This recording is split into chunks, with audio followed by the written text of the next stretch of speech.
Hi, everybody. So this is really exciting. We are here to have an unpopular podcast. We are Hmm. here to talk about the experience of having an unpopular opinion, a different opinion than the mass or than the critics, or sometimes both. And my friend Conrado is here to talk about this with me. And if you want to say hi and introduce yourself. Yes, I'm back to talk about unpopular stuff. My name is Rachel Says, is Conrado, and I write uh, as much as I can at my blog, Coco Hits New York, and I'm also on Twitter, where you can find me pretty easily. Yes. Okay, great. And so I wanted to just, before we dive into specific examples, just talk about the experience of having an unpopular opinion and just sort of the group think, I guess, some sort of mentality that sometimes happens with movies and opinion in general that we have in our current society and certainly online. And I don't know. What's that experience like for you? And why do you think that we are so uncomfortable with with people with diverse points of view? Wow, that's a big question, but well, I don't know. Honestly, I don't think I have such a bad time because I'm not a very popular critic, you know what I mean? So when I have an unpopular opinion, maybe I'll have a couple of my friends on Facebook or some people on Twitter reach out to me. But most of the time, it stays pretty civilized, and we just sometimes it's very rewarding. We just have a conversation about um, the movie at hand or whatever. But I feel like it can definitely be um, overwhelming when, especially when it's one of these movies, like these big blockbusters or superhero movies that everybody loves, and then uh, you might get a lot of negative comments, even like hurtful stuff said about you, especially like on YouTube or on Twitter, I guess. Yeah, I mean the comments can be brutal, and I do think there's a certain degree of anonymity on online that that can give people a sense of security, I guess, to say horrible things that they would never say in person or in real life, or hopefully they would never say. Recently, I had one that I had done, actually, in my view, it was actually a defense of La La Land, and it was actually a video about how I felt there was sort of a tragedy behind it that made it more interesting to me, as Hmm. opposed to this romance, that there was actually sort of a bittersweet quality to it. And so in my view, I was actually defending the film. And I got a comment on my analysis that said that I was a, a humongous hippo who would never get a boyfriend, and that that my Hmm. opinion was horrible and all this stuff. And I, it's just kind of like, you have to have thick skin to do what I do, but it does sting sometimes, just a little bit, that that people can be so cruel. And we're talking about the critic, Leonard Maltin. He recently had an unpopular opinion on Dunkirk and on Wonder Woman, and the amount of hate that he got for those opinions is just through the roof. And you're just like, he had reasons, he had, like, I don't know why. I think what happens is people, like a movie like La La Land, people own it as something that is like a part of them and who they are.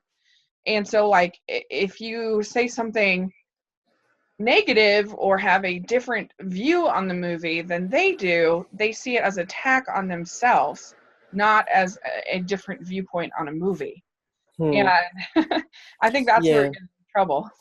Yeah, well, those comments on your La La Land YouTube video, I think that has a little to do also with just with like the kind of poisonous comments culture at YouTube in particular. I feel like almost every video you watch, there's like some troll or some rando making some disgusting comment. But to your point, I do agree, and um, it seems to happen with a lot of these popular movies. I think just people are very excited to see them.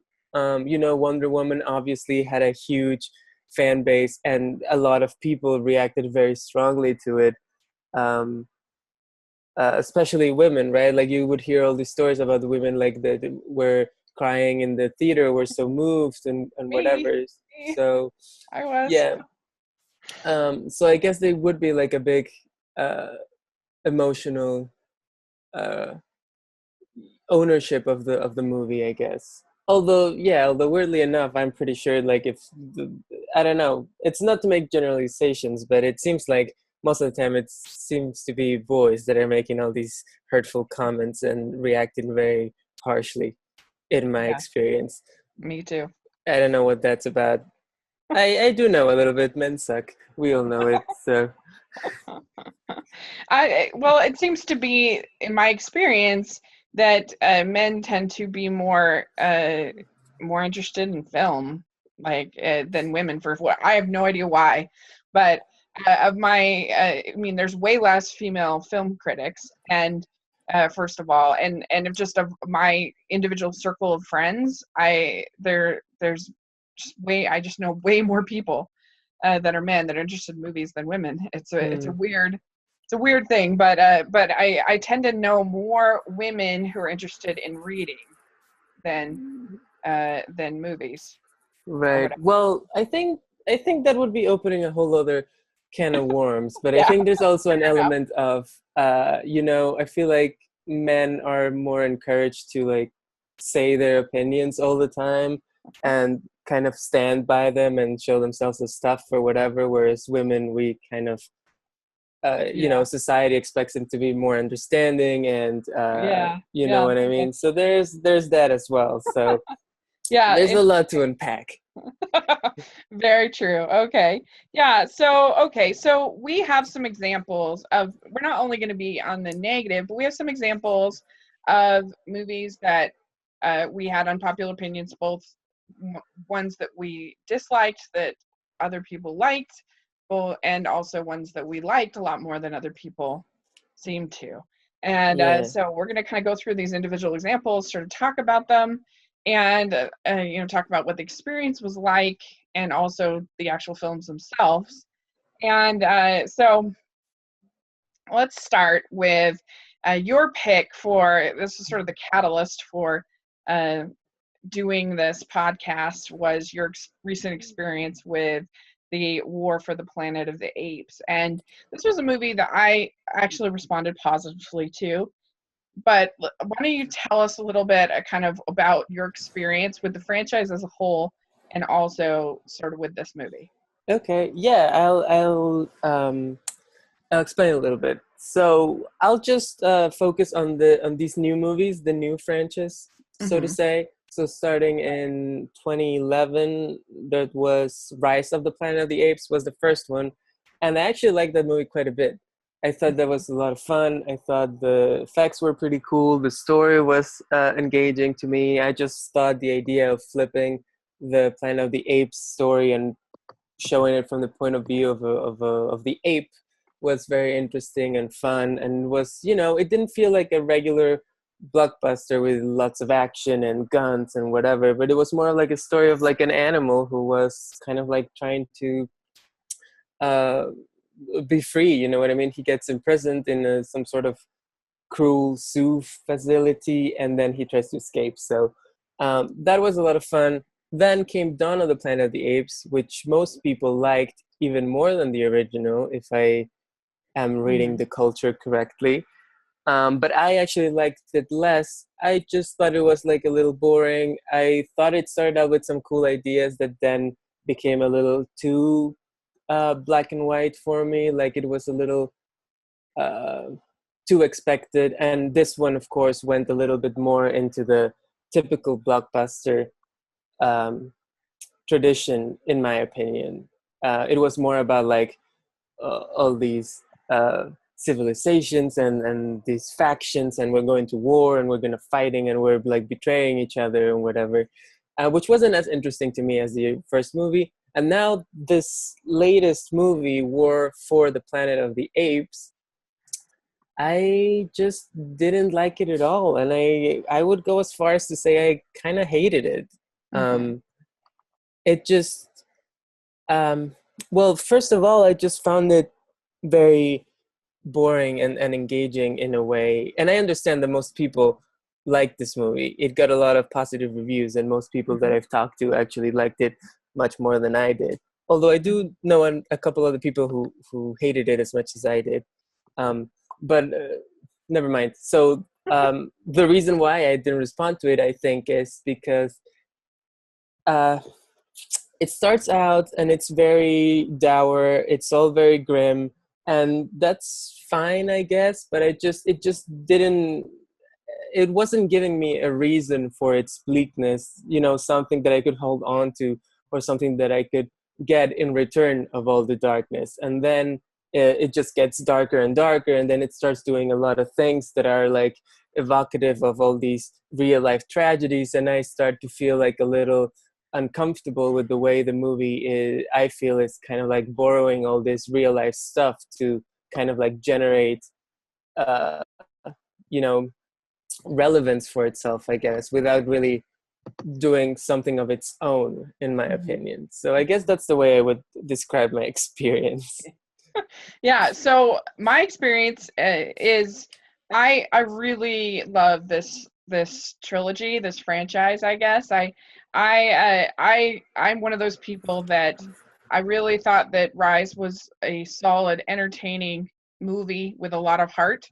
And then Dawn kind of blew me away. I thought it was kind of a perfect movie, to be honest. I thought it had just, to me, it said some really interesting things about war and conflict, and when do we sort of, when do we seek peace, and when do we protect ourselves, like how, when are we sort of appeasing the enemy, and when are we and when are we actually achieving peace. There's that line. I thought that that division between Koba and Caesar was so interesting, and I think Caesar has become such a compelling character and somebody that I was just really, really rooting for. I agree that I agree with a sort of a consensus that the human characters weren't as compelling in Dawn Hmm. as they were in Rise, but I don't really care because I was so invested in Caesar and Koba. And I Right. do think Gary Oldman's scenes were very strong and very moving, and Hmm. so I loved it. I thought, and then to me, it did have like some moments of sort of fun with sort of Rambo ape moments that I thought were Right. entertaining. So I loved it, and I thought it was just just really moving and really entertaining. And Okay. then so I actually, and I saw a triple header, I guess, uh when I saw War. So I saw all three movies in a row, Uh-huh. and so that was an interesting experience. And it, I knew that it would be a challenging film, War, because it's the end of a prequel to a series where the original movie, all the humans are gone, like, so that it's going to be like a pretty intense movie. But it was more so than I thought it was going to be, and I walked away thinking I really was sort of edified, and I was rewarded for that experience. But I knew that some people were going to hate it, and some people were going to, because it was a tough sit. It was a tough sit. It was something that was pretty brutal, and it was unrelentingly brutal. And so Yeah. like, there's certain movies that I walk away and I think, how can you not like that movie? And oftentimes, Conrado, you don't like it. I'm thinking, like, that was just such a fun movie. Like, it was such a great movie. Like, how can you not like it? And but then people surprise me, which is fine. But that was not the case. That was not my experience with War for the Planet of the Apes. I definitely walked away being like, yeah, some people are not going to like it, and I totally get it. Um, Hmm. and Yeah. so for me, I'm just so invested in uh, in Caesar's journey as a character, and I find him such a moving, wonderful character that I was really moved by it, and I thought that it was to me it was kind of reminiscent of sort of the epic blockbusters of old in your movies uh, like a Ben-Hur um, or a Lawrence of Arabia or a or the Ten Commandments, perhaps, yeah, I mean, because it or really is a Exodus. I definite don't know. Moses Exodus kind of Yeah. story. Even the ending is very Moses, you know, with him dying when they reach the promised land. Well, I shouldn't say spoilers, but uh, and so that's kind of the type of movie that I saw it as. I wasn't expecting it to be funny at all. I wasn't expecting it to have satire or Hmm. be. I was I knew that it would be brutal. It was more brutal than I thought it was going to be, but anyway, that was just kind of my Yeah. experience that I was just so moved by the character, and I liked the way um that he kind of understood Koba in a new way, and that that Koba wasn't just, to me, the big baddie, like that he had a point of view, he had a perspective about protecting his family and his people. And so Hmm. that I thought it was moving to see Caesar kind of come to understand and maybe even become Koba himself, as his family had been taken from him. And Koba was such a wounded character, like he had suffered so much, and so his point of view was interesting to me. And so I thought there was Yeah. some redemption for Koba in this film, and I thought there were some really moving scenes that to me gave me some degree of sort of hope and relief. Like, I thought it was a really beautiful scene when the little girl brings the water and brings the food to Caesar and to the apes, and there was a sense of victory to me when they actually are able to escape. And Mm-hmm. I thought that they tried to make Woody Harrelson's character, like, give him sort of a reason of why he was so bitter and so horrible, and what he'd had to go through with his son and everything. So to me, there was enough kind of redemption and enough kind of victory in the end, and so that's kind of how I looked at it. Yeah, I think that the difference in our reactions probably has to do with the fact that I found those elements of redemption or the moving stuff, like you say, a little bit. Um, I don't know how to say it. I guess not contrived, but kind of um expected. I don't know, I felt when the little girl first appears, I kind of rolled my eyes saying, oh my god, another little girl that these people are gonna find, like in so many movies in which you have a little girl that to show that the guy is like vulnerable after all or whatever, and she represents like purity. I don't Mm-hmm. know, I was like, I feel like the choices that the filmmakers made um were kind of, you know, working on cliches without really subverting them, which is fine. But it just wasn't enough for me to justify the, you know, the seriousness with Mm-hmm. which they were dealing with their material, I guess. Yeah. um yeah, So were I you think it's, expecting it to sorry. be lighter hearted though? Like, that's what was surprised me a little bit in your review, that it seemed like it seemed like it offended you a little bit, the idea that this would be presented as a blockbuster.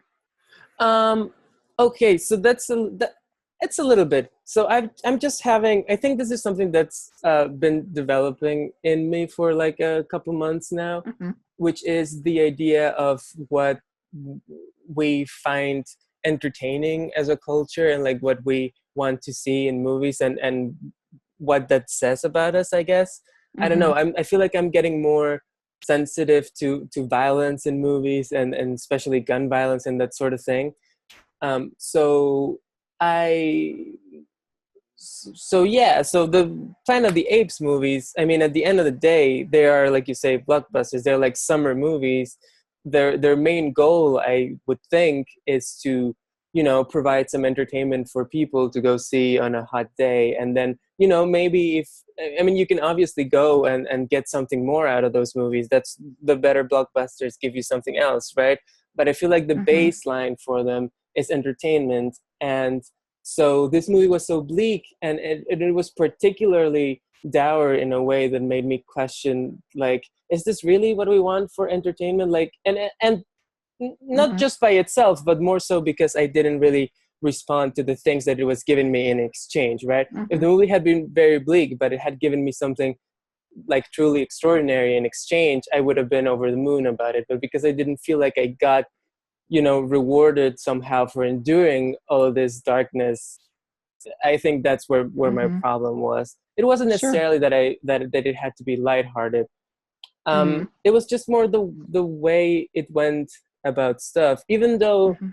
I think the original Planet of the Apes from the 60s and even Rise of the Planet of the Apes have, like a lot of humor and satire and cleverness to them that I feel like Mm-hmm. it was kind of lost in this movie Yeah, a I mean, little bit. I guess I was kind of in my review I wrote pretty quickly, and because I was getting ready for D23 and it was late, Right. and so I kind of had to pump it out. But I felt like what they did was a very bold thing to say, we're going to challenge moviegoers, we're going to give them something bolder, like, we're just not going to give them sort of the expected thing. So I looked at it as a positive, but I can totally see your point of view. But I don't know, I think that there's room for a lot of different kinds of experiences with a blockbuster kind of film. But it's definitely, I mean, it was definitely a tough sit. It was. And so I totally get it. But but uh, I think that a lot of it comes down to your pre-existing, not you in particular, but just the moviegoer's pre-existing attachment to these characters. And since you hadn't really responded to Dawn, I think that made a pretty big difference, don't you think? Yeah, although part of what I didn't like about Dawn, because I liked Bryce so much, I was actually kind of disappointed with the way Koba was treated in Dawn. Because, like you say, I thought he was a very interesting character in the first movie, because he was like this ape who had been, very cruelly mistreated by Mm-hmm. humanity. So he had all this resentment. And the first half of Dawn presents him as a very interesting, sort of conflicted character, you know what I mean, who wants to Mm-hmm. be with the apes and do good for them, but also has this resentment toward humanity. And I just felt like towards the end, second half of the movie, he becomes more of like a clear-cut villain, in my opinion. I feel like his character isn't as nuanced as I want him to be, and as and I feel like most people think of him as a nuanced character, but I just found him a little too villainous towards the end. Interesting. um, Interesting. so Yeah. yes. So He yeah, I think that's kind of like,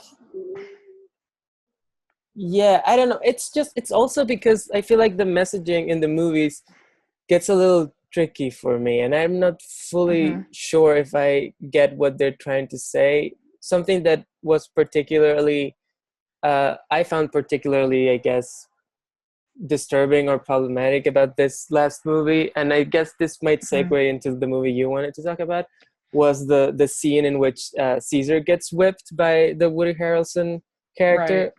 And um, actually, film critic K. Austin Collins wrote in his review of the movie. He also wasn't a fan.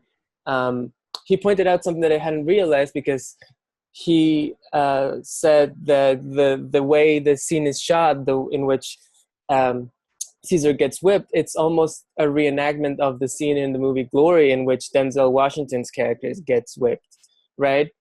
Mm-hmm. And I hadn't realized that because I hadn't seen Glory in a while, but he's absolutely right about it. It's like very much the same thing happens almost. It's kind of like this defiant uh, whipping, in which the victim is kind of like, showing strength as a form of rebellion almost.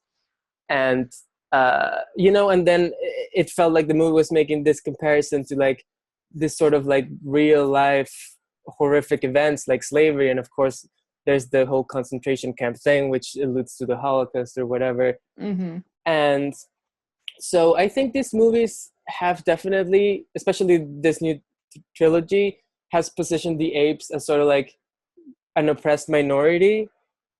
And Hmm. then, but then we know that in the original movies, the apes go on to enslave humans, which, so I'm kind of like a little conflicted, you see, like I don't know what the Hmm. movie's trying to say, because it's given us this whole redemption arc for Caesar and how it's complicated for him, and but ultimately he decides to do what's best for his people. But then, so he decided to do the good thing, but then his people became this like horrible enslavers who, like, had as many problems in their society as Hmm. humans. I don't know if the movie is fully aware of what it's doing in that regard. So that's what I find so very complicated and kind of, Yeah, you know. that's a valid point. And I did feel like, and I did say it in my review, that I felt like some of the social commentary was a little heavy-handed. Yeah, Like the idea of them building a wall yeah, that and was very things like that, like heavy-handed. was very like Mhm. very heavy-handed Although I don't and know if I mean, I don't know if the movie, when it was in production, if that was, if the wall was relevant, then I guess it might have been. um yeah, that's true. but I the don't but know. also the world doesn't really play such a big role in the movie, so I feel like that's something they could have like tacked on later on to be a Yeah, little yeah. relevant. So I don't know. Yeah, no, it's a valid point. That's true. That, they do kind of become maybe they're trying to say there's some kind of cycle of abuse or something. I don't know. Yeah. It's a valid point. I and Caesar is gone at that point. He just like, again, to use the Moses, just like Moses dies when they get to the promised land, sort of Hmm. like with Caesar. You can kind of picture how without that that leader, that strength, that they would kind of fall apart, and just like the children of Israel so easily, fell into evil. And Right. so you can kind of picture that, but yeah, I can see what you're saying. I can see what you're Yeah. saying. The other thing, which is not something that made me dislike the movie, but I thought was a little strange, is that, the Caesar's kid's name is Cornelius, and Cornelius is like the main character in Hmm. the original movie, and then the girl Nova is also in the original movie. Right. So, and they appear here as kids, which made me think it was kind of weird that in just like a couple years, like in a generation, they're supposed to have this crazy big civilization that they have in the original movie. um Yeah. I don't know, that felt like kind of strange to me. I was like, oh really, it was that fast for this to become a big corruptive, you know Yeah. society. That's a totally valid point for sure. Yeah. If they do a fourth one, I Hmm. don't know how they'll work that out. I don't know Yeah. how they'll. I mean, because things have gone pretty bad for I mean, the human. There weren't many humans left at this point, and they're going to kill each other all off, and it's just going to be the apes. And uh, but I don't know. Like it seems like at the beginning of the original film, they hardly even really remember the humans hardly at all. Like if it Yeah. had just been like 5 years, 10 years, like then I don't know, it wouldn't be Right. it It wouldn't would be have the been like same. probably like 30, 40 years tops, and then they're kind of like, don't remember that the humans once fought a war with them. Right, I don't know, right. it's kind of crazy, but whatever. Yeah, I can see what you're saying, and like I said, I knew going out of it that this would be a film that would turn off a lot of people, but Yeah. I do appreciate that. I felt like they took risks, and they I guess I thought it was cool that they made something that was challenging and made you think, and really pushed you to your limit. But Hmm. I can just see what you're saying. So, well, let's talk about my choice. Yes, And I'm looking forward to this because I feel like the way in which we dislike both of these movies is very similar, like you have pointed yes, out to me.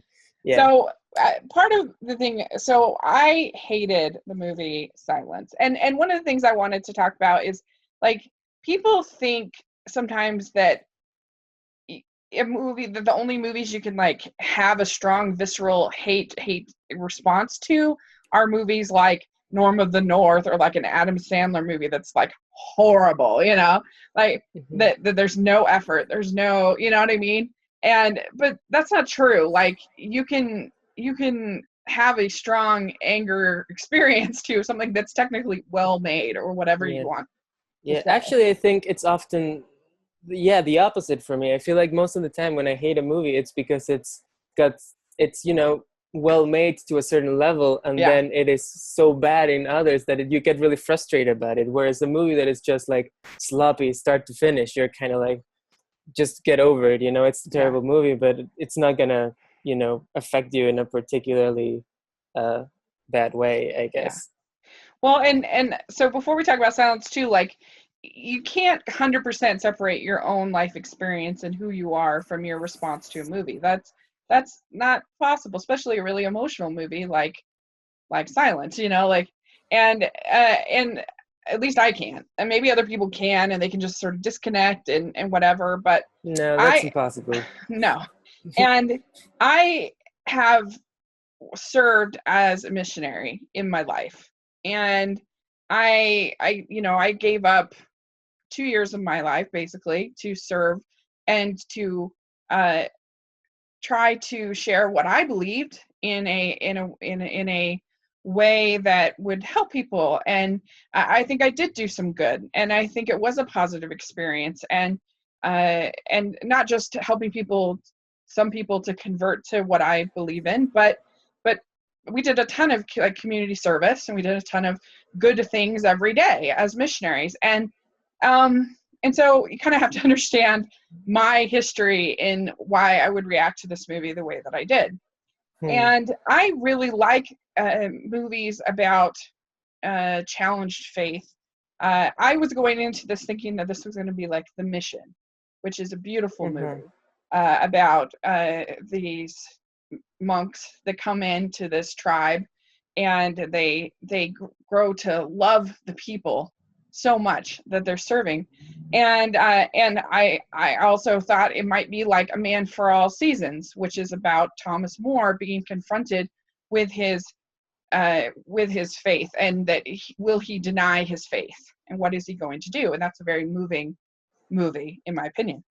So Mm-hmm. I was sort of going to these kind of things. People told me, oh, it was a great movie, totally should see it. And I knew that it was violent, but people were like, oh, it's so inspirational, it'll be worth it, you should see it. Hmm. So so I went and saw it, and I hated this movie more than I think any movie I've ever seen in my life. And I've seen some really bad movies, and the thing that made me so angry about it is that I felt like every person that I've ever met who is a missionary has some sort of reason behind their calling of why they're doing what they're doing. And usually it's because they love people and they care about them. And I never felt like the Andrew Garfield character had that calling at all, and that I never felt like he cared or loved the people. And so when these horrible things are happening to these people because of him, he's the reason, because he won't deny his faith. These people get massacred, and these people get Hmm. tortured in brutal ways. And and because you never felt like it all became about his ego. And to me, the message of the movie was those who are missionaries and share their witness whatever with people are selfish and egotistical and think that they're better than all these people. And that was Hmm. just sort of how I felt about it. And I felt like, even just separated from all of that, which is very personal, I felt like it was incredibly repetitive. And like, for instance, there's one scene where a character is hung upside down with slits in their ears so that they bleed to death. And it's not enough to just have that scene once. You have it again with like with like 10 people, so you have it with one person who's screaming, Mm-hmm. and then you have it again, and it's just like, I just felt like it was such a slog, and it was so long. And I don't know, I just kept, I almost walked out so many times. But then there I would be like, oh, come on, there's got to be some like redemption, some, and in reality, when he finally does change his mind and becomes an enemy to these people and is hunting down the Christians and things, I wasn't surprised, because I never felt like he loved them to begin with. I never felt like he cared about. I felt like it was all about him, and him not wanting to admit that he was wrong, or that him not wanting to deny what he had said, as opposed to really like believing and really loving these people. And so, you know, you're supposed to find redemption in the ending with him holding this cross, but I didn't find that. To me, that was just another thing about it being all about him, and not about the people, and not about any good that he could do with whatever belief that he might have had. And so those are sort of my thoughts, and I just was so angry after I saw it. Yeah. Well, first of all, it is a very long movie. I agree with you. But I feel like our opinions are not too dissimilar about this movie. I think the biggest difference is, of course, I don't hate it to the degree that you do. I think maybe it has to do with, you know, like you say, with your personal experience. And I am not a particularly religious person, so I guess I have a little bit of a detachment from that. Yeah. But I definitely agree with you that it's kind of like a puzzling movie. I also didn't know how to react to this whole Andrew Garfield character, and the ending also puzzled me a lot, because I still can't figure out what the movie's trying to say. I think maybe the movie itself, or, you know, Martin Scorsese himself, doesn't quite know what he's trying to say. I feel like he's trying to wrestle with a lot of his own history with religion, which I think is kind of complicated. Obviously, as people know, he's a Catholic, and he was thinking of becoming a priest for a while when he was younger. But then, of course, he has all these movies that are very violent and also have all this religious imagery, and he has wrestled with religion in the past in other movies. So he's a complicated guy in that way. And I'm not quite sure what he's trying to say with this. I don't know if anyone could be sure. Like, you know, I know there's a lot of people that love the movie, but I'm wondering, I feel like they find some sort of, I don't know, maybe they feel like invigorated by trying to solve what's going on in the movie or what the movie's trying to say. I don't feel like anyone has really an answer to what the movie is about. And I think sometimes for critics, that can be fun, right? Like when you see a movie and you see all this great filmmaking, but you can't really quite make out what it's supposed to be saying. I think a lot of people get excited about that sometimes. Yeah, because it's certainly not like a smear fest against, like, it's not like an atheist movie by any means. It's not a movie that like takes down religion. It's just, so yeah, I can see why. And I think that a lot of times people, if a movie is beautifully, the cinematography is beautiful, and the acting is fine, you know. So I think that there's a certain panache to a movie like this that I think people will give it maybe more credit than it deserves as far as the storytelling, because it's so pretty, it's so well made, it's so, and it's trying very hard to be relevant and be authentic and it is based on a true story. And a lot of people say, well, he just did what actually happened, and I'm like, I then that if that's how it actually happened, then I think that person was a terrible person. Like, and the movie doesn't. And I think maybe that says a lot about, like, you know, the state of the church at that time, and, you know, the relationship between countries at that time, which was much more limited and much more rigid than it is today. So maybe there was something else than religion playing into that. Yeah, that's fair. And I mean, I think that the one scene that I thought felt like authentic and real, and I believed was the Adam Driver scene when he you know, he dies with the people, and he, like, to me, I got much more of a feeling in the brief scenes that we had with him that he actually loved the people, and that, you know, he was willing to die for them. And that felt authentic, that felt emotional, that felt real, as opposed to just these scenes of just just these Christians getting tortured. And I just don't understand what he was trying to say with that. Like you were saying, like, I don't understand how a person of faith can just have scene after scene after scene of just Christians getting tortured. For what purpose? I don't know. Yeah.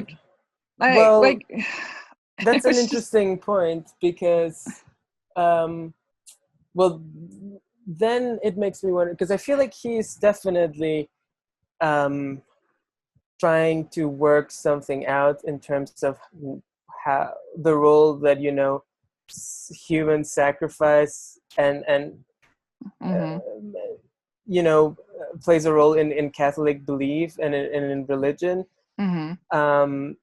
You know, the like the body of Christ is like all over Catholic churches, That's and true. I know because I was raised Catholic as a kid, but Mm-hmm, um, and I think he has a fascination with that, definitely, because you see, you know, violence inflicted on the body in his work over and over again, mm-hmm, and I think he is interested.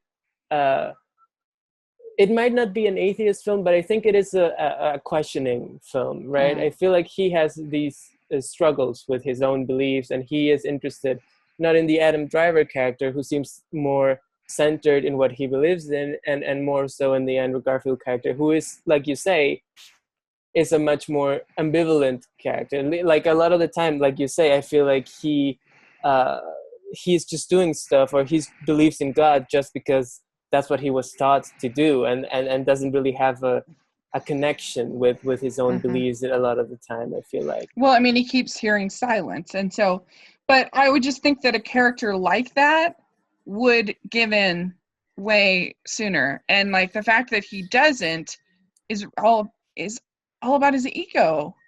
He doesn't want to admit that he's wrong, Yeah, right? I guess that might be it. Yeah. I mean, I feel like in order to truly analyze the movie, I would have to see it again, and I don't know if I can. So, Yeah, fair enough. But yeah, I just responded very negatively to it. Let's put it that way. And some people yeah. were like, "Well, how could you like Hacksaw Ridge and not like Silence?" Well, Hacksaw Ridge is all about how this person of faith that allowed him to have a miracle in his life, that he, like, so it's like, it's actually like, from a certain point of Hmm. view, I know you don't care for that movie, but from a certain point of view, it's the exact opposite of Silence. That it's about a person Right, because all whose of the faith.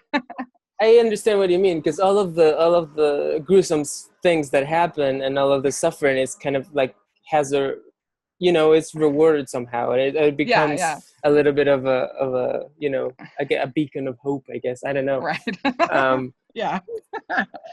I have uh, another question for you. yeah. Maybe it's gonna be a little off topic, but Hmm. um, uh, how do you feel about the Passion of the Christ? I feel like you must have seen that movie. I don't know, I actually and I haven't feel seen like it. you haven't seen it. Oh, okay, No, interesting. Because I feel like it would be interesting to know how you feel about it, considering, you know, the hmm Planet of the Apes discussion and also this Silence discussion. Because yeah. obviously there's a lot of horrible things happening in that movie as well, but also from a very Christian perspective. Yeah, it came out while I was on my mission, Oh, that actually. makes And sense, of yeah. course. And you don't watch any movies at all when you're on a mission, and Hmm. except for one specifically put out by the church. And Hmm. so the that's part of the reason why is, like, there's like a huge gap. If you ask me, like, if I haven't seen a movie, like, the a lot of times I'm like, was it made between 2003 to 2005?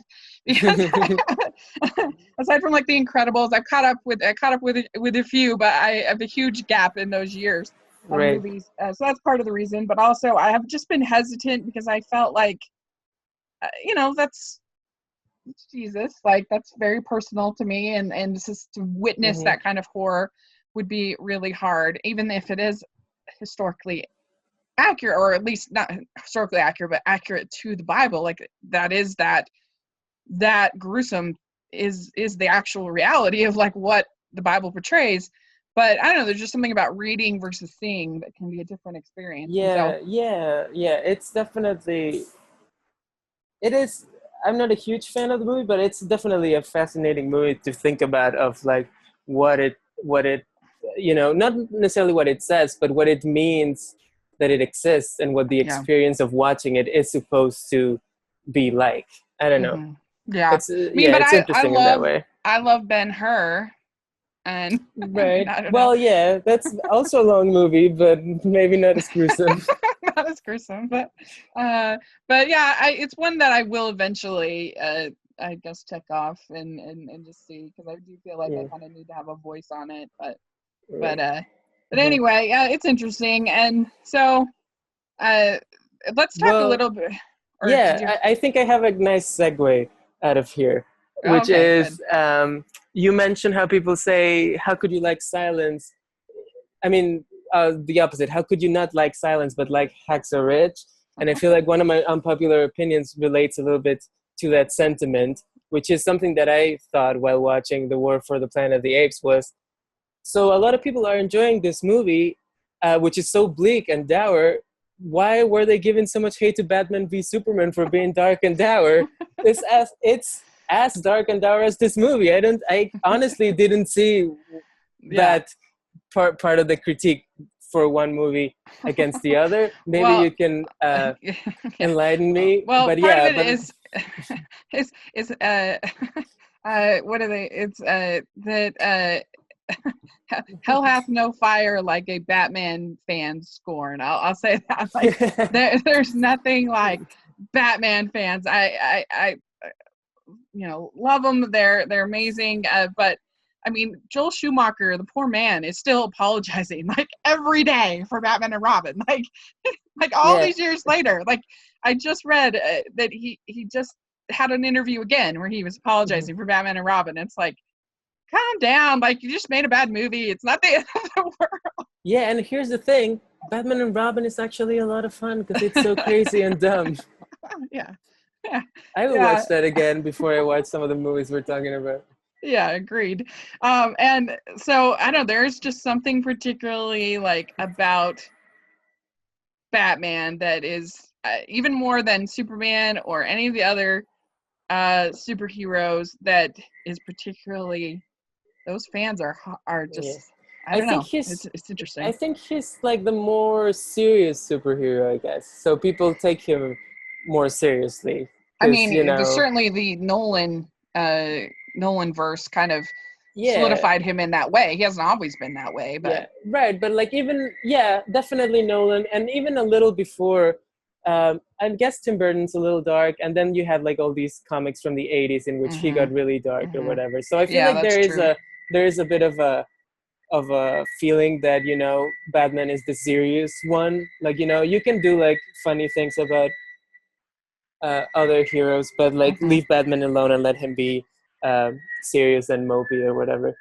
Um, What made me dislike Batman v Superman, and I didn't think it was the travesty, like the worst movie ever made. It like some people, I gave it a yeah. negative review, but what turned me off of it is I hated that they killed Superman. I hate what they've done with Superman in Man of Spoilers, I Steel, and guess. yeah, and with because I didn't feel like it would be one thing to kill Superman and have it be this horrible experience, but obviously we know it's not real because of Justice League coming up, and so I just Mm, I felt like I was being manipulated, and I really resent that when I like, all movies manipulate, but I hate it when I feel like I'm being manipulated, and yeah, I I can't argue feel with that. and Uh, like yeah, the what they've difference. done. Sorry, go ahead. Oh, sorry, but in like I kind of compared it to in Wrath of Khan. Have you ever seen that, the Hmm. Star Trek? So in that movie, like Spock dies, but like you feel like it's real, like so it's emotional and it's sad, and and it works. Whereas Hmm.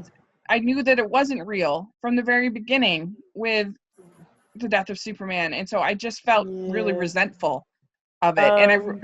resent the way Yeah. that they've treated him in these two movies, in Man of Steel, and he's supposed to be a character that gives you hope and that gives you that and to have him, like, I really hated the scene when he's there's all those people on the roofs, and they painted Superman on the roof, and Superman is just sitting up there looking at them. You're like, no, that's not Superman.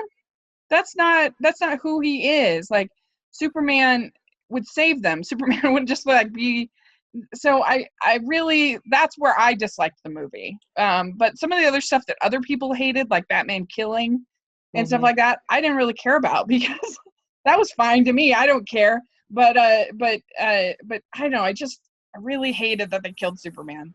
Yeah. A lot to talk about here. Yeah. Well, first of all, I just want to make, like, obviously we're talking about unpopular opinions. It's not like I love this Batman v Superman movie. I think my unpopular opinion in this case is that I don't think it's as much of a garbage fire as most people think.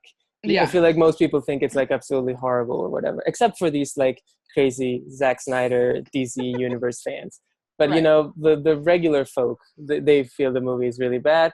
I think the movie is actually, it's not a great movie. It's maybe not even a good movie, but it's an interesting movie, which is, I think, something that kept me going through it, whereas some other superheroes movies I just like dozed off and didn't care about.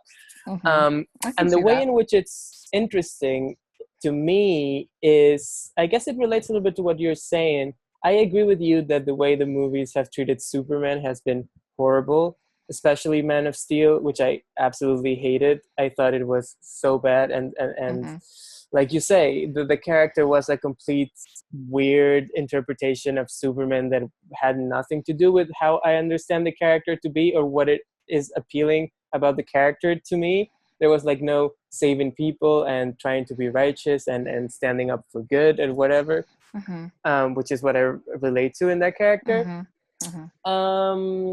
But then this second movie, even though Superman, it feels like the movie's not really very interested in Superman, this second one. It's more just using him and what he did in the previous movie as like as an idea. And I feel like this is a movie that it's actually about a demented man with some crazy ideas about humanity trying to make a movie about the movie that he made last time that people didn't like, right? So it's kind of like Zack Snyder putting all these crazy ideas into this movie, and some of them are like questionable and kind of like eyebrow raising, like the whole peach tea situation that goes on. And then some others are actually kind of interesting and compelling. Like, I understand that he sees Superman not as a hero, but as like this some of like weird detached god who's like doesn't know how to relate to humanity somehow. And then I thought the way they used 9/11 imagery at the beginning was kind of perhaps not fully realized in the way I would hoped it, but it was in an interesting way to like relate it to, you know, the way that we have seen all of these movies in which cities get destroyed, and then like actually, at least for a little bit, trying to wrestle with that fact. I even thought the whole Martha thing I thought was I kind of like that just because I like melodrama in superhero movies. Like I maybe it's just my reaction against all these people who want these movies to be so serious that I'm kind of like, the more you give me like silly cheap plotting from like a 50s comic book, the more I'm gonna be like into it. I just feel like it's so dumb, but it's also like so simple, and it's so like out of a different era that I wish there was more of that in the movie somehow. Yeah, it just didn't fit though with the whole like, it was so out of place and so sudden, and it hadn't. Yeah, I don't know. I can't. It was very out of place, but I feel like that's kind of what kept me going through the movie was just how it would become was. like how something will come out of nowhere, and then suddenly we're talking about this thing, and I'm like, oh, okay, I guess this is also part of this movie, and well, I that agree. sort of thing. I like Batman v Superman better than X-Men Apocalypse, which I did not like, and I liked it better than Suicide Squad, certainly. and everything's better than Suicide Squad, I would say. But yeah, but I even like, well, yeah, here's my contrarian opinion is I think of the superhero movies of last year, Batman v Superman might be the one I like the most. Oh no, actually Doctor Strange I like better. But Hmm. Hmm. after Doctor Strange, I like Batman v Superman more than all the others, like more than the Captain America and the Hmm. X-Men and Deadpool and whatever. I Hmm. don't know. I just found it like it had something unique to say, even if what it was saying wasn't Hmm. completely coherent. I just feel like sometimes these movies they just get made, right? And they just like hit the things that they need to hit and do the things that they need to do, and then they get out of here. But this movie had actually like a unique It was point of very view. ambitious, and I would rather personally see an ambitious failure than see a just bland, boring movie. And so yeah, I can see what you're saying. I can see what you're saying. So for me, my movie that I think was that I responded to much more positively than the average person was The Good Dinosaur from Pixar. Oh And yeah. I went and saw it really early. I think it was like a Wednesday screening that they had it, and because it was before Thanksgiving. And I came home, did my review, and I was like, this is an amazing movie. I loved this movie. And to me it had an old-fashioned quality to it. It reminded me a lot of Dumbo, where you have Okay. this, because like Dumbo, you have this unlikely pair going on this sort of journey together with Timothy Q. Mouse Mhm. and Dumbo. And it's Mhm. kind of reminded me of the same thing with Arlo and Spot. And I really liked the way that they made, first of all, the movie is stunning, gorgeous. Yes. And but I really liked the way that they made weather a character in the movie. I thought that was really cool, and like follow the storm kind of thing was really cool. And Hmm. I I thought that like the pterodactyls were super creepy and weird and good, and I liked the T-Rexes. I thought they were really fun, and I just walked away like having felt something, felt emotion. The ending I thought was really powerful. I really liked Arlo and Spot. I thought it was like it's in my top 10 Pixar movies. Like I really loved it, and so I was shocked to like see her. It got decent reviews. Like it's like a 73 or 74%. But as far as like Mhm. I feel like the mass audience response was really pretty negative about it, and I've seen it like below Cars 2 on a lot of different rankings and Yeah, that's stuff. what I And was gonna say. Even though it got not too bad reviews when it came out, I feel like a couple years later, most people are putting it at the bottom of the barrel for yeah, and Pixar. I feel like. I personally think that it's better than a lot of Pixar. I really thought it was moving. I thought it, and I just liked um them. Like I thought it was cool that you have a really experimental movie in Inside Out in the same year, Mhm. and I love Inside Out. All hail Inside Out. It's one of my favorite movies ever. But I thought it was cool then it because you're not going to beat that. You're not going to do something more experimental than Inside Out. And so why not go and do something really old fashioned and really simple and with emotion, as a compliment. I thought they worked Yeah. really well together in a certain way. And so I just I don't know. Like other people thought it was boring, or I heard people are like, "Oh, it's just Land Before Time," and I'm like, Land Before Time came out in like 1989. Like we can't have a similar story in 2016. Um, I I think, mean, yeah, more than Land Before Time, I felt that it reminded me more of The Lion King. I guess it I had thought a some lot of Lion The Lion King King. vibes, yeah. Well, yeah, when I watched it. But that didn't bother me personally. I didn't. I don't know. That wasn't a deal I breaker for guess me. I do think that Inside Out played a big role just because that movie is so good Hmm. that and people were so into it that when the Good Dinosaur came out so close after it, it was gonna be a little bit of a letdown, right? Because people were on this high, and then this movie, it's certainly not reaching for the heights that Inside Out is, and Yeah, it's it delivers on what it's trying to do, but it's not nearly as ambitious, at least not from a thematic narrative point of view. sure. Visually, it's like you say, it's gorgeous, and it sets out to do a lot of impressive stuff. that it delivers on. But on the other part of thing, I guess it just wasn't as original, and it was more of a familiar story, like you say. Mm-hmm. And I think what people love, when people love a Pixar movie, they don't really want to be saying like, oh, it's just like Dumbo, or it's kind of like Lion King or Land Before Time. You know what I mean? I feel like the best, most well-regarded Pixar movies kind of like feel like their own things, and then Mm-hmm. people kind of don't have the opportunity to compare them to something that came before them. I mean, obviously they have imitators afterwards, but you know, the movies themselves feel like something unique. And I think that's also why the sequels for some other movies haven't done as well. It's not just because they're not as good as the originals, which is my opinion, but also because there is this comparison element that the better Pixar movies don't have to deal with. Mm-hmm. Yeah, I mean, that's certainly fair. But I don't know. I just really, I bonded emotionally with it, and I thought, I just think it's better than people give it credit for.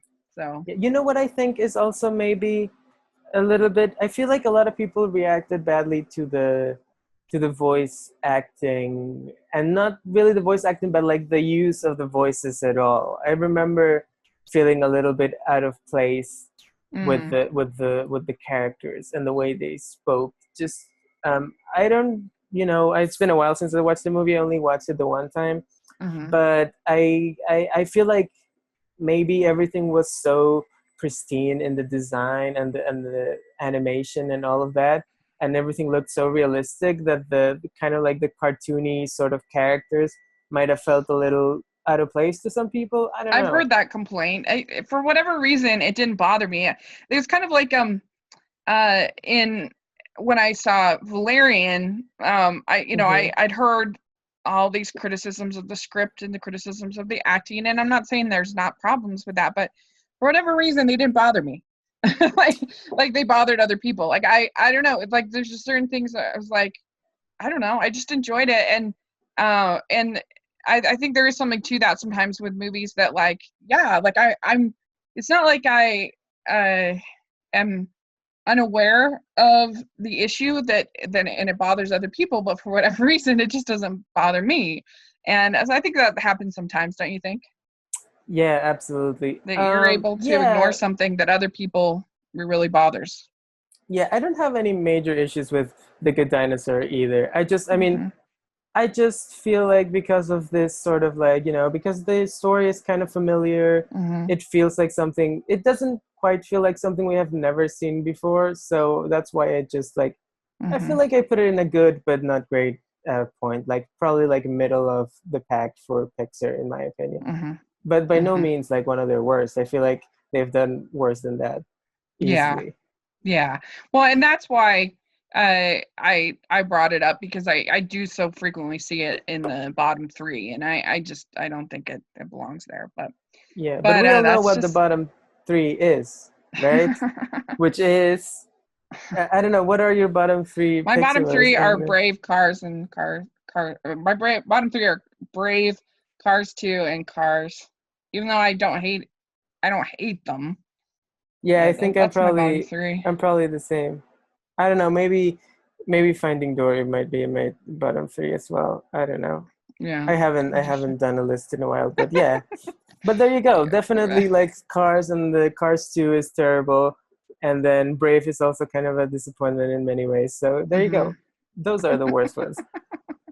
But anyway, yeah, I don't know. There's something to the fact that like I don't know, we all have different tastes and we all have different sort of things that rub us the wrong way, and so like things that you might be able to ignore, I might not be able to ignore, or vice versa. And so it's just an individual, interesting experience watching film, but it becomes kind of this collective response at times that can be an interesting thing, especially when you're looking on the outside of that collective. Hmm. when you're Absolutely. and what's most important to me, I guess, is if you can call me a critic, what's most important to me is that people are honest with their opinions. Like some people, I have not only like we disagree on many films. I have many other people that I follow and that I are friends of mine that we disagree on almost everything.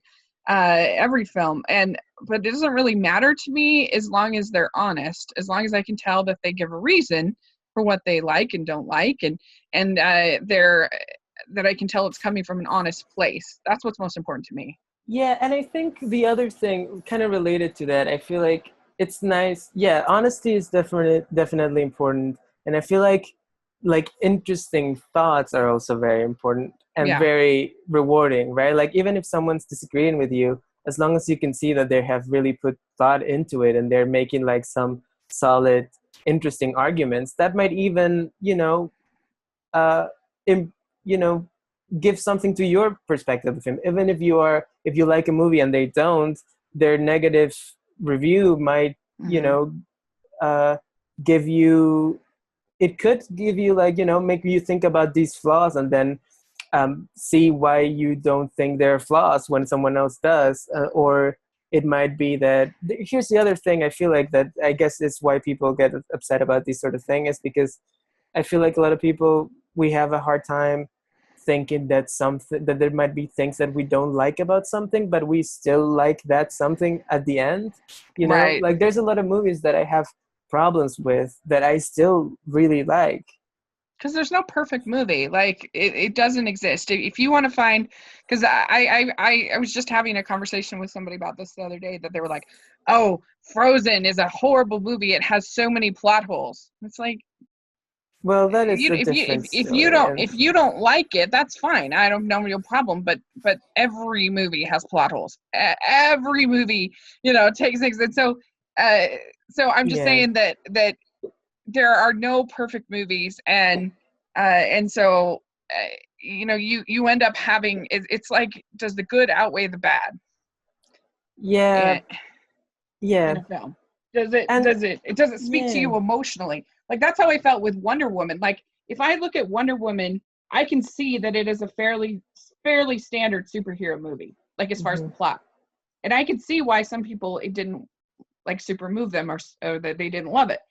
But for Hmm. me, it spoke to me emotionally, and her journey as a character spoke to me. So I didn't care about the flaws, or the wonky CGI or whatever personally, which is because I Hmm. was so invested in the character. And so it's an interesting thing. Yeah, and you can, there's it's nuance is I guess what we want out of Mhm. all of this stuff. You can have, you can think a movie is poorly edited, but think it's a good movie after all. I don't know. It's Mm, just that sort of thing. It's interesting to think about movies. I guess that's why we like them so much. yeah, yeah. And I we're not, mean, yeah.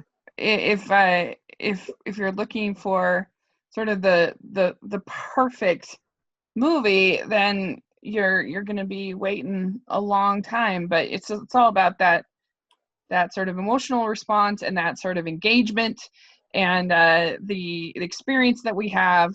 And so yeah, it's an Hmm. interesting thing. Yeah, uh, absolutely. If you're looking for the perfect movie, let me help you. It's called The Grand Budapest Hotel. Go rent it on DVD, and there you go. You're gonna have a great time. Sound of Music. Yeah. Just kidding. But yeah, no, I agree. And it never fails that I never, like, there are movies where I think, like, how can anybody dislike this movie? But then there is somebody and they have reasons, and so it's just like, okay, that's cool. It's you're watching movies. That's good. I enjoy the discussion, but at the end of the day, I'm confident in who I am, and I'm confident in my opinions, and I'm I know that I'm being honest, and I'm not just parroting what is the social popular thing to say. And so that's the most important thing to me. Yeah. Yeah. I think it's interesting, but we have different opinions. Yeah, I guess that's it. I don't know. yeah. Yeah, but Well, I feel like it's interesting just when you see someone who, has different priorities in movies than you do. That's why I, for example, don't care about plot that much. And I know a lot of people do. Like you were talking yeah, about these people talking about Frozen and the plot holes or whatever. I don't really care if a movie has plot holes. Like I right. don't really care that, like I said, I don't care that they say that Martha is their mom and that's why they're stop fighting. Like I care more about others things, about, I don't know, about the ideas or the visuals or like sort of uh, the emotion, I guess. I don't know. There's like, yeah, That's there's the a key lot to me, is like to. emotional connection with characters, whether they're making me laugh, whether they're making me cry, whether they're, whatever it might be. That's probably the most important thing, but it just depends. Like, I loved a movie that's really random and crazy called Bahubali 2 this Mm-hmm. year, the conclusion. And it was so entertaining. It was just such a spectacle. It was so bizarre and crazy and weird. And it's not like I was that emotionally connected with the characters, but it was just something new and something fresh and something different. And so it just depends. It just depends. It's a subjective thing. Movies are subjective. But I just think that, I guess, if people take anything away from this conversation, it's just that be interested in what people have to say, be interested in their responses, and don't take things as a personal insult because other people have a different experience than you. Like, use it as an opportunity to listen and to I don't know, become a better person. Yes, become a better person. Case closed. Yeah. Very true. Well, All thank you right. for joining me with this discussion. I really appreciate it. I think that we it was interesting and I learned something. So Yeah, I'm absolutely. grateful. Thank you for having me. And hopefully people will put in the comment section, put in movies that you have unpopular opinions on, and explain why. And I think we can have some constructive conversation in Oh, the yes. comments. So Yeah, I promise that if you do, I will go to the comments and at least reply to you once to have a little yeah, bit of a conversation. I'd love that. That would be amazing. So, all right. Well, where can people find you? You can find me most easily on Twitter. My name is Conrado Falco, but you can also find me at Coco Hits New York. That's Twitter. And if you want to read my blog, and I hope you do, it's cocohitsnewyork.wordpress.com. Awesome. Great. Well, you can find me at Spelling LDS Girl on most social media, and at 54 Disney Reviews is my blog. And we are going to be having a fun podcast this week, to something to look forward to. Me and my friend Stanford are going to be reviewing Kiki's Delivery Service. Oh, Because of Studio Ghibli Fest, which is so fun. nice. And so we'll be doing that. And then for a totally different, just fun, ridiculous, one of my guilty pleasures is Hallmark original movies. Like, they're not very Beautiful. good, but I really enjoy them. And so my friend Amber and I are going to be celebrating Christmas in July on Tuesday, and we are going to be giving our top 10 Hallmark original Christmas movies, and it's going to be really Amazing. fun. So I'm very excited. So that's something to look forward to coming up this week. And so thanks again for joining me. I really appreciate it. You're welcome. Thank you.